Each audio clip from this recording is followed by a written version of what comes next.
History of Murders in Europe, Part 2. It was in Paris in the summer of 1840 that I met Auguste Dupin. Dupin was a strangely interesting young man with a busy, forceful mind. He seemed to look right through a person and uncover their deepest thoughts. Sometimes Dupin seemed to be not one but two people, one who coldly put things together and another who just as coldly took them apart. One morning, in the heat of the summer, Dupin showed me once again his special mental power. We read in the newspaper about a terrible killing.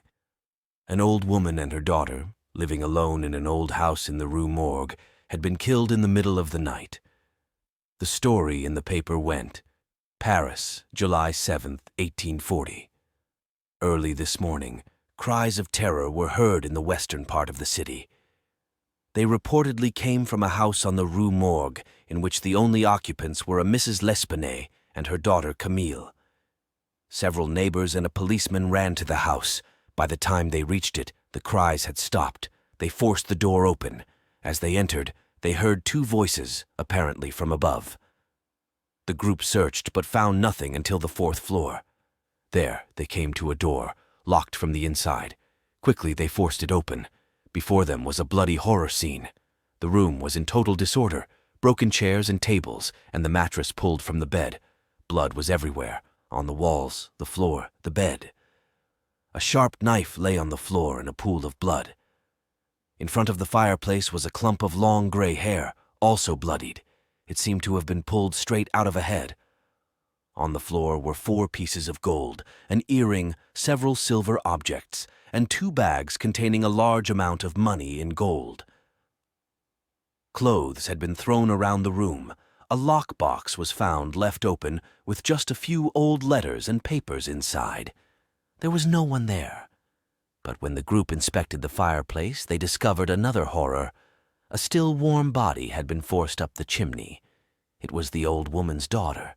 There was blood on the face and dark, deep finger marks on the neck, suggesting a strangling. After searching the house thoroughly, the group went outside. They found the body of the old woman behind the building. Her neck had been cut so severely that when they tried to lift the body, the head fell off. The next day, the newspaper offered to its readers these new facts. Paris, July 8th, 1840. The police have questioned many people about the vicious murders in the old house on the Rue Morgue, but none of the answers revealed the identity of the killers. Pauline Dubourg, a washwoman, said she has known both of the victims for more than 3 years and washed their clothes. She said the two seemed to love each other dearly. They always paid her well. She did not know where their money came from, she said. She never met anyone in the house. Only the 2 women lived on the 4th floor. Pierre Moreau, a shopkeeper, said Mrs. L'Espanaye had bought food at his shop for almost 4 years. She owned the house and had lived in it for more than 6 years. He never saw anyone enter the door except the old lady and her daughter, and a doctor 8 or 10 times, perhaps. Many other persons, neighbors, said the same thing. Almost no one ever went into the house. Mrs. L'Espanaye and her daughter were not often seen. Banker Jules Mignot said that Mrs. L'Espanaye had put money in his bank, beginning 8 years before. 3 days before the killings, she withdrew a large amount in gold. A man from the bank carried it to her house for her. Isidore Musset, a policeman, said that he was with the group that first entered the house.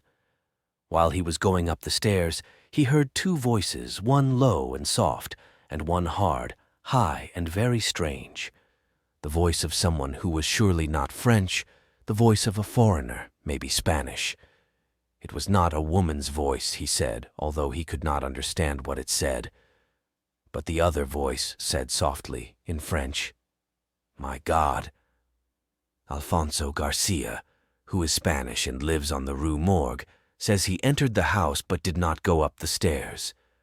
A nervous man, he was afraid he might be sick. He heard the voices. He believes the high voice was not that of a Frenchman. Perhaps it was English, but he said he doesn't understand English, so he is not sure. William Bird, an Englishman who has lived in Paris for 2 years, also entered the house. He said the low voice was that of a Frenchman, he was sure, because he heard it say, in French, "My God." The high voice was very loud, he said. He is sure it was not the voice of an Englishman, nor the voice of a Frenchman. It seemed to be that of an Italian, a language he does not understand. He said it might have been a woman's voice. Mr. Alberto Montani, an Italian, was passing the house at the time of the cries. He said the screams lasted for about 2 minutes. Montani, who speaks Spanish but not French, says that he also heard 2 voices. He thought both voices were French, but he could not understand any of the words spoken.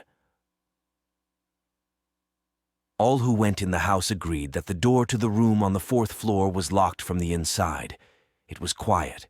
They saw no one. The windows were closed and locked from the inside. There is only one stairway to the 4th floor. They said that the chimney opening is too small for escape that way. It took 4 or 5 people to pull the daughter's body out of the chimney. It was 4 or 5 minutes from the time they heard the voices to the moment they entered the room. Paul Dumas, a doctor, says that he was called to inspect the bodies soon after they were found. They were in a horrible condition, badly marked and broken. He said only a man could have caused such injury.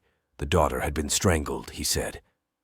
When we had finished reading the newspaper's report of the murders, we were quiet for a while. Dupin had that cold, empty look that I know means his mind is working busily.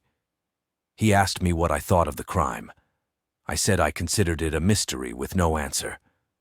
But Dupin responded, "No, no, no. I think you are wrong.